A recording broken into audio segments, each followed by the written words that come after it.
Bem-vindos ao nosso canal. Essa gravação é do canal O Peregrino. O processo de transformação de obra impressa para audiolivro é de fundamental importância para os que têm alguma limitação de tempo ou física para apreciação do mundo literário. E se você aprecia o nosso trabalho, te convido a seguir o canal e nos ajudar com seu like. Faz toda a diferença.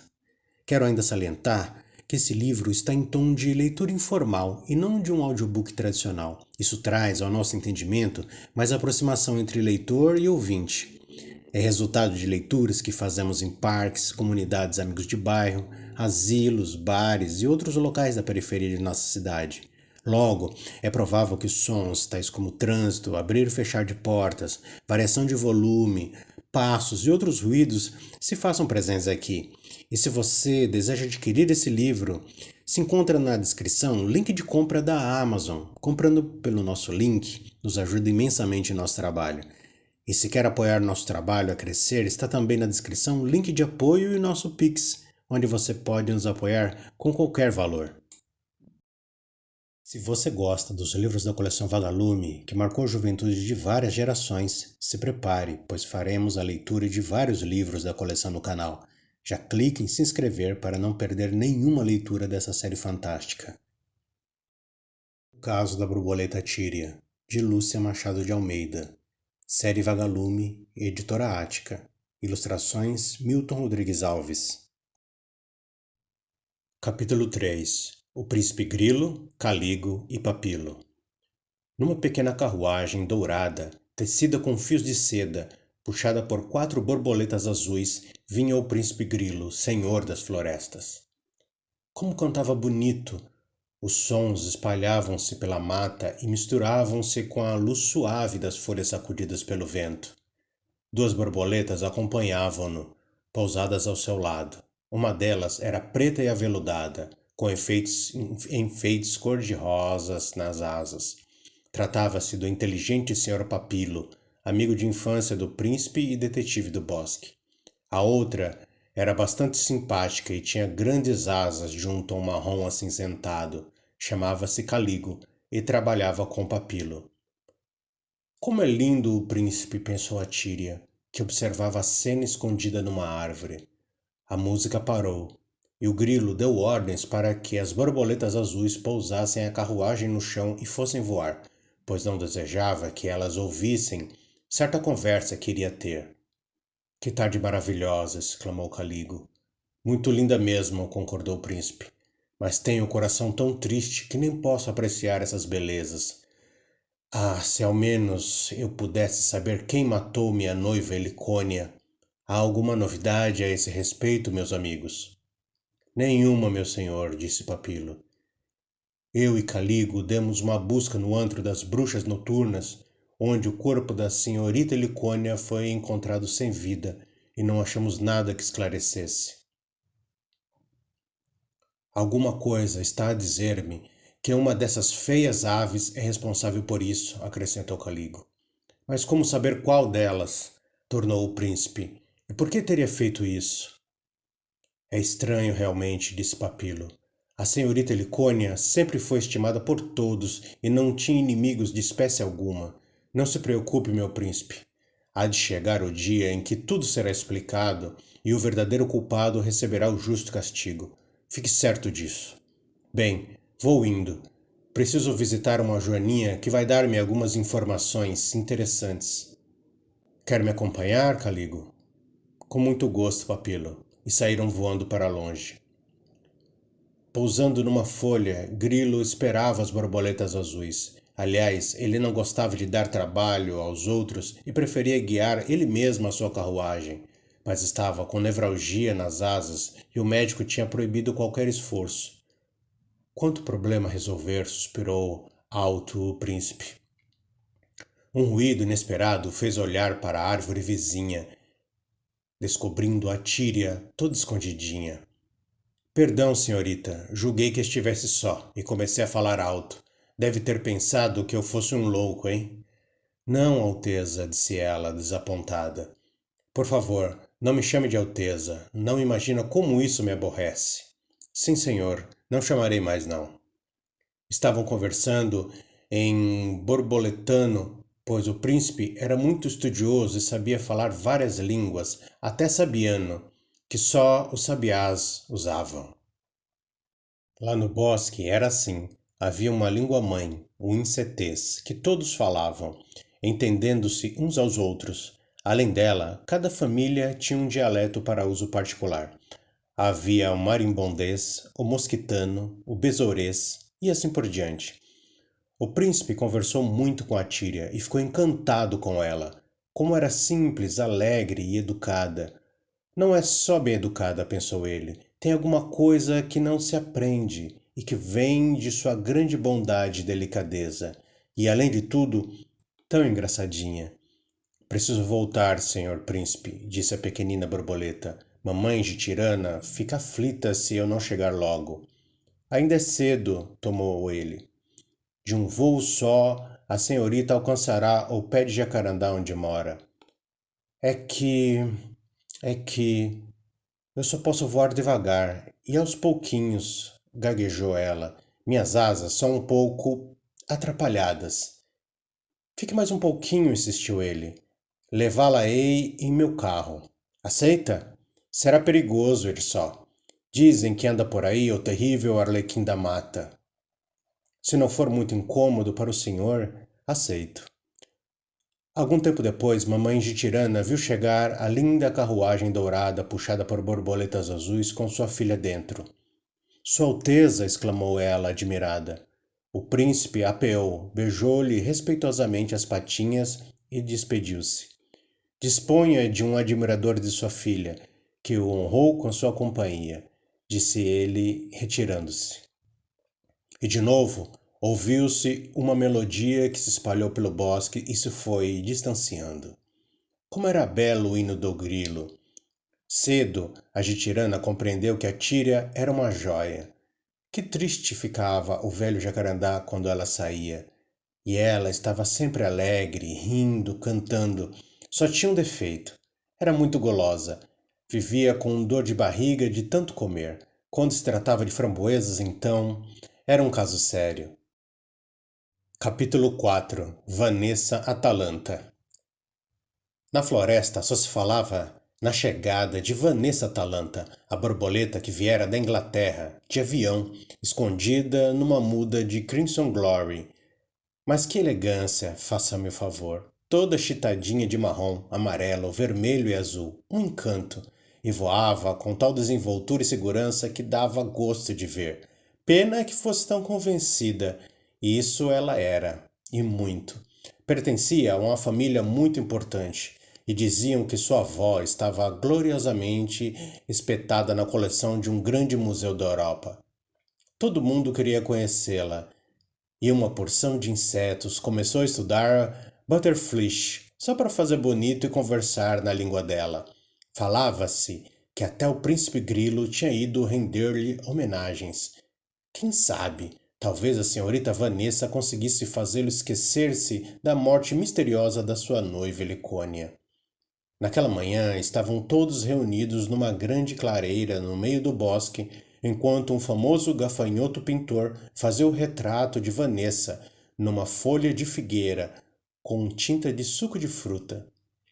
Rodeada de admiradores, a borboleta mantinha-se de perfil, com as asas juntas, pousadas em cima de uma pequena rocha. Um pouco mais de lado, por favor, senhorita, recomendava o gafanhoto pintor. Quero fixar bem o contorno das asas. Ao lado de Vanessa achava-se um besouro muito pernóstico e pretensioso que tinha mania de elegância. Estava todo perfumado e sua carapaça, polida com cera de abelha, brilhava tanto que não se podia olhar para ela sem piscar os olhos. Senhorita Vanessa, dizia ele, cheio de curvaturas, o delicado matiz de vossas asas é de tal modo harmonioso que meus olhos se deleitam em contemplá-lo. Senhor Besouro, sei que sou bela, disse a borboleta orgulhosamente, com um engraçado sotaque estrangeiro. Perdão, senhorita, besouro não, escaravelho. Ignorais, porventura, que meus avós eram adorados como objetos sagrados pelos antigos faraós do Egito? Por que razão, senhor escaravelho? Mistério, excelentíssima, mistério. Sabeis que meu pai é embaixador deste bosque da floresta vizinha? Perdoai a falta de modéstia, mas vem de tão ilustres ancestrais esse amor ao belo que me tornou escravo de vossos encantos. Ai, que vontade de jogar um punhado de barro em besouro para estragar a elegância e o pedantismo dele, exclamou o louva-a-Deus que observava a cena, pousando numa árvore, acompanhado de Atíria. E havia de ser bem engraçado, disse ela. Jogue, jogue mesmo. Pois não é que o endiabrado agarrou um bocado de lama e atirou de verdade? A coisa caiu em cheio no corpo do besouro e ficou todo lambuzado e teve uma raiva tão grande que perdeu a fala. Vendo que os assistentes davam gargalhadas, ficou mais furioso ainda e quis avançar para o louva-a-Deus, que começou a gritar: Besouro, besouro, escaravelho nada, besouro, besouro. A irritação do senhor escaravelho chegou ao auge, pois ficava indignado quando o chamavam de besouro. Acabou caindo no chão com uma espécie de desmaio de tanta raiva. Os amigos então o carregaram, com tal ataque e tudo, para casa. Você é impossível, amigo louva-a-Deus, disse a Tíria rindo. Não suporto gente pernóstica, acrescentou ele. Mal terminar a cena, chegou Sua Alteza na carruagem dourada, acompanhado, como sempre, por Caligo e Papilo. Os insetos puseram-se de pé e saudaram-no respeitosamente. Salve, amigos, cumprimentou ele. Fiquem todos à vontade, não gosto de cerimônias. Vanessa, ao vê-lo sorrindo, disse: Chegais em momento oportuno, príncipe. Esse artista acaba de terminar o meu retrato e gostaríamos de saber a vossa opinião. Grilo aproximou-se, beijou a patinha da borboleta inglesa e começou a examinar o trabalho. É perfeito, exclamou encantado.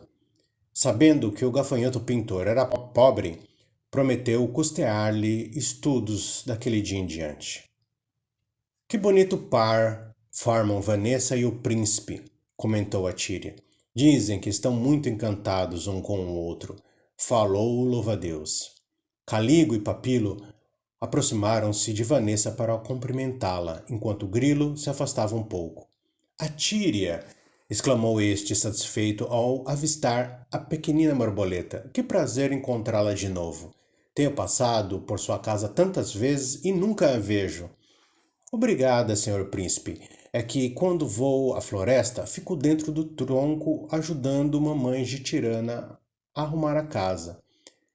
Disse isso e ficou toda vermelha, abaixando os olhinhos e piscando-os sem parar.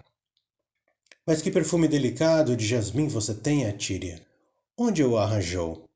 Gosto muito do néctar da flor do jasmineiro e estou sempre pousada numa delas. Papilo chegou interrompendo a conversa. Príncipe, a senhorita Vanessa convida-o a tomar chá em sua companhia. Grilo pediu licença e afastou-se. E ninguém viu os dois olhos perversos que observavam disfarçadamente todos os passos de Atíria e Vanessa. Capítulo 5. Aventura. Atíria! Atíria! Gritava a Jitirana, voando aflita pelo bosque. Já era quase noite e a borboleta não voltava para casa. Brilharam estrelas no céu, raiou o sol e nada. Que teria acontecido à sua filha? Ai de quem judiasse dela! Seria muita crueldade mesmo, pois a coitadinha nem podia defender-se direito. Passou-se mais um dia sem que chegasse notícia alguma. Na manhã seguinte, triste e angustiada, Jitirana foi à redação do Jornal da Floresta, que era impresso numa grande folha de bananeira, e mandou pôr um anúncio assim: Borboleta perdida. Desapareceu da casa de sua mãe uma borboleta que atende pelo nome de Atíria. É pequena, amarela, com raias pretas e tem um defeito nas asas. Quem souber de seu paradeiro poderá informar a mãe dela, que é pobre e está muito aflita. Endereço: Tronco de Jacarandá, Alameda dos Pinheiros. Enquanto isso, num lugar distante onde o bosque era escuro e fechado, a pequena Tíria olhava assustada para todos os lados. pousada numa velha árvore, estava exausta de tanto voar. Não podia compreender como havia chegado até ali. Tinha ouvido falar num pé de framboesas que havia no meio do bosque e voara atrás dele, pois era louca por aquela fruta, e agora estava perdida, sem saber como voltar e sem encontrar nenhum conhecido que pudesse guiá-la. Era castigo, com certeza. Quem a mandara ser assim tão gulosa e imprudente, saindo para longe, escondido de mamãe de tirana, sem falar nada com ela? Coitada, deveria estar tão aflita. Veio voando uma lindíssima borboleta. Era grande e suas asas, de um azul vivo, brilhavam tanto que parecia feitas de lamê. A formosa Morfo Menelau, exclamou a Tíria deslumbrada. Desde que nascera tinha ouvido falar da beleza daquela borboleta, tida como a mais linda dentre todas. Quem sabe ela poderia indicar-lhe o caminho. Boa tarde, dona Morfo Menelau, começou a Tíria. Estou perdida e não sei voltar para casa. A senhora sabe como se faz para ir à Alameda dos Pinheiros? Alameda dos Pinheiros? Nunca ouvi falar nesse lugar, minha menina. Aliás, o bosque é enorme e eu não conheço nem a metade dele. Sinto não poder ajudá-la. Moro num descampado ali à direita. Se você quiser conversar um pouco, apareça por lá. Até breve. A Morfo Menelau fez algumas evoluções e desapareceu na floresta. Depois de alguns minutos, a Tira ouviu um zumbido esquisito. Zzz, zzz, zzz. Arregalou os olhos e viu chegar nada mais, nada menos que o feroz touro voador. Tratava-se de um besouro preto, enorme, com grandes chifres na testa, que metia medo. Ai, que feio! E dava uns estalos de vez em quando, tal qual motor elétrico. Touro voador pousou na árvore em que se achava a borboleta e começou a farejar. Desconfiado, estaria pressentindo a presença dela? Com certeza. A Tíria, de coração aos pulos, escondeu-se atrás de uma folha. Touro voador olhou para cima e, não vendo nada, continuou o seu vôo zumbindo e estalando sempre pelo bosque afora. Fez-se grande silêncio, que foi interrompido pela gargalhada de uma coruja.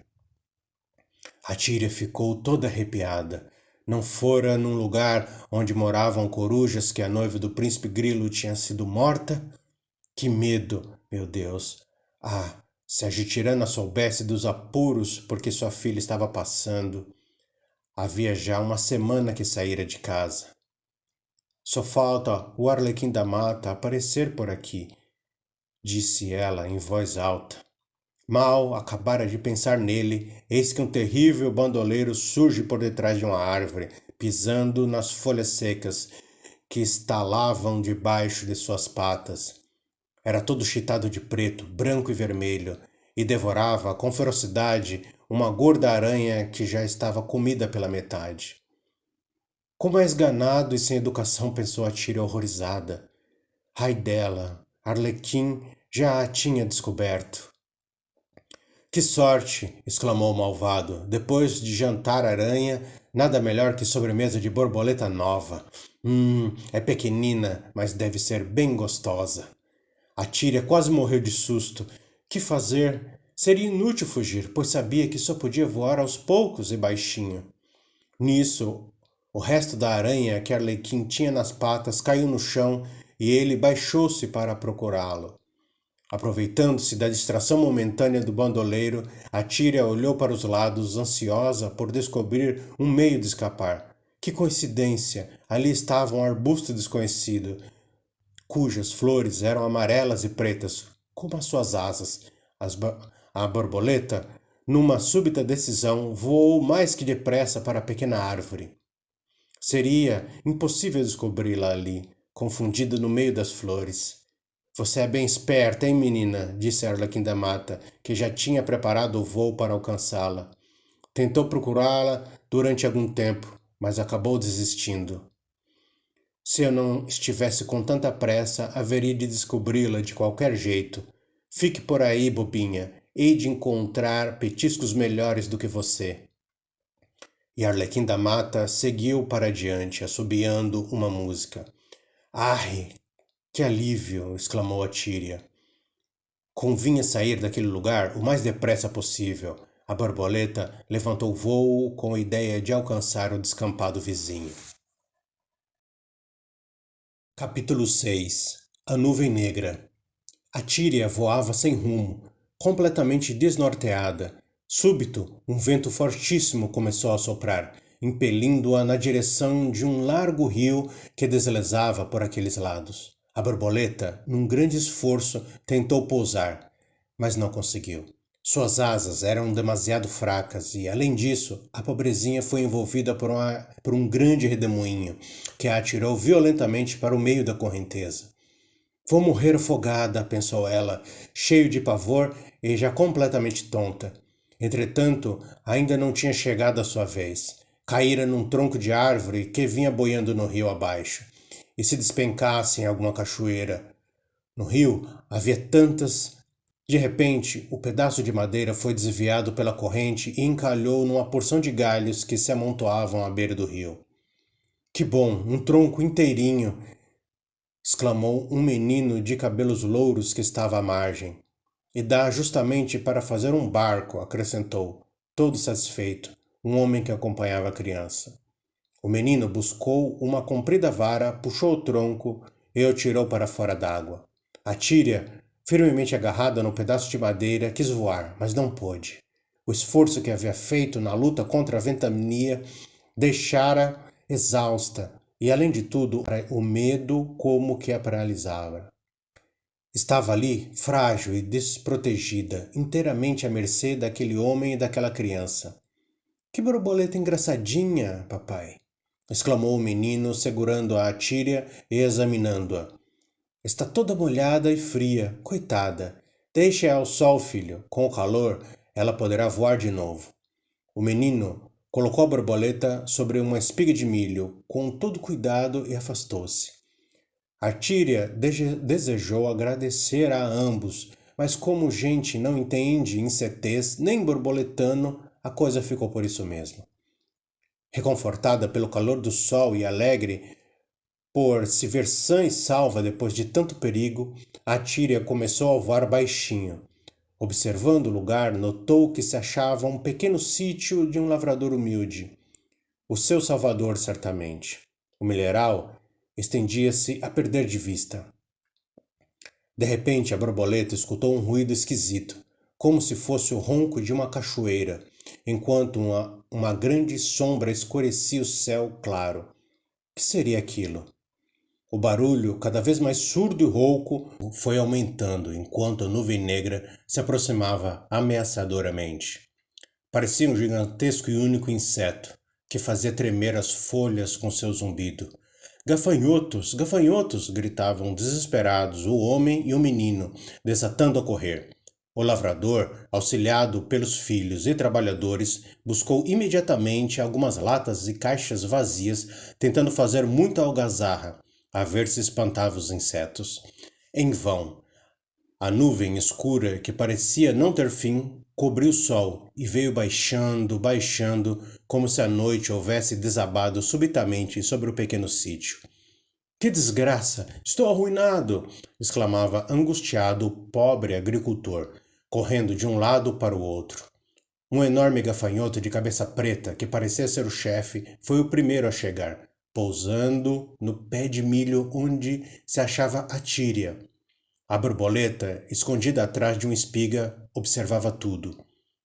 Um minuto depois, aqueles milhões e milhões de insetos já se achavam instalados no milharal, que ficou inteiramente coberto por um manto escuro e movediço. Ao saque! Ordenou o gafanhoto-chefe. Os terríveis acrídeos, entre gritos de alegria e voracidade, deram início ao banquete. Súbito, a Tíria teve uma ideia, que pôs em prática imediatamente. Bom dia, simpático, disse ela, exibindo o mais gracioso de seus sorrisos e aproximando-se do gafanhoto de cabeça preta. O inseto, que era muito namorador, ficou logo todo derretido e disse: Perdoe-me não ter cumprimentado antes. Sabe que é muito bonitinha, mas muito bonitinha mesmo. Obrigada, tornou a Tíria, sempre sorrindo.